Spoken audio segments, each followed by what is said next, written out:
الرحیم وبالآخرۃ هم یوقنون۔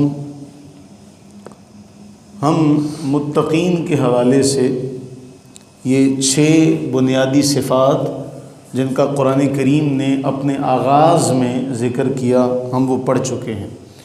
متقین کی جو صفات ہیں، ایمان بالغیب، اقامت صلاۃ، انفاق فی سبیل اللہ، رسول کریم علیہ السلام پر جو کچھ نازل ہوا اس پر ایمان، اور آپ سے پہلے نازل ہونے والی کتب پر ایمان، اور آخرت پر ان کا یقین۔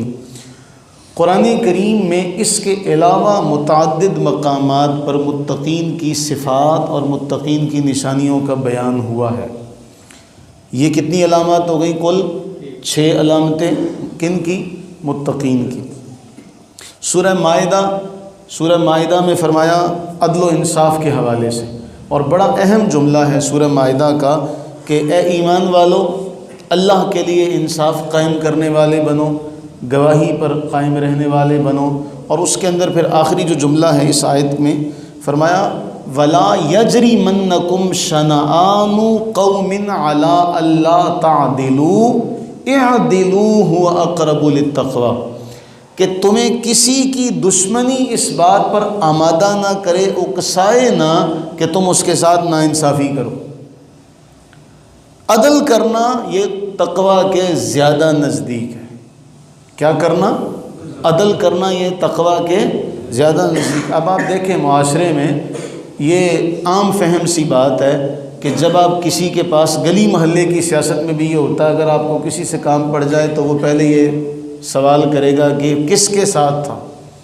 یہ معاملہ بھی ہے، تو یہ اس حوالے سے بہت اہم ہے کہ تمہارے اختلافات اپنی جگہ پر ہوں لیکن کسی کے ساتھ ناانصافی نہیں ہونی چاہیے۔ دوسرا، سورہ اعراف میں بیان ہوا کہ متقین کی ایک نشانی یہ بھی ہے کہ جب ان کے دل میں شیطان کوئی وسوسہ ڈالے تو فوراً ہوشیار ہو جاتے ہیں، ان کی آنکھیں کھل جاتی۔ یہ بہت اہم علامت ہے کہ ان الذین اتقوا اذا مسهم طائف من الشیطان تذکروا فاذا هم مبصرون۔ جیسے ہی شیطان ان کے ساتھ وسوسہ کا معاملہ کرے ان کی آنکھیں کھل جاتی ہیں اور وہ کیا ہو جاتے ہیں؟ ہوشیار ہو جاتے ہیں۔ پھر ایک اور مقام پر قرآن فرما رہا ہے سچی بات کہنے والے متقی ہیں، سچی بات کہنے والے متقی ہیں۔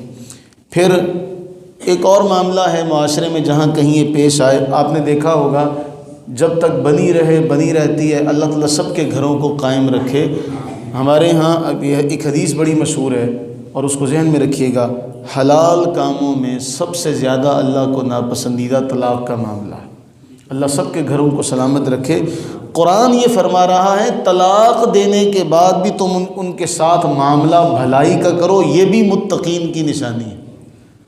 اب آپ اندازہ کریں، قرآن تعلق جب آپ توڑ رہے ہیں، ختم کر رہے ہیں، اس کے بعد بھی قرآن فرما رہا نہیں، بھلائی کے ساتھ، یہ متقین کی نشانی ہے۔ پھر اپنے وعدے کو پورا کرنا متقین کی نشانی ہے۔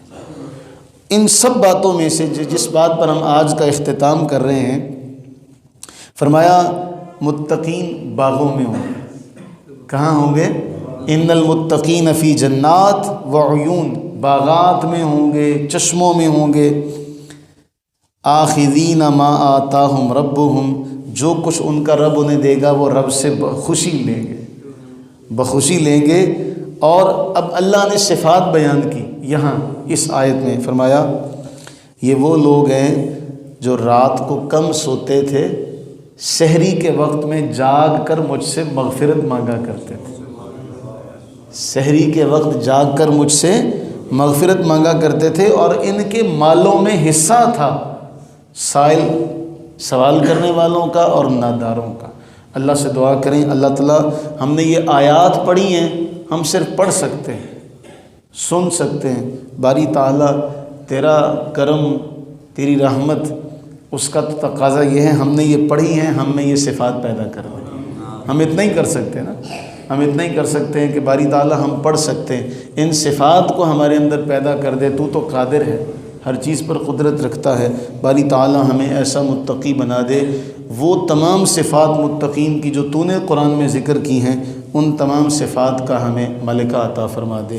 آمین ثم آمین۔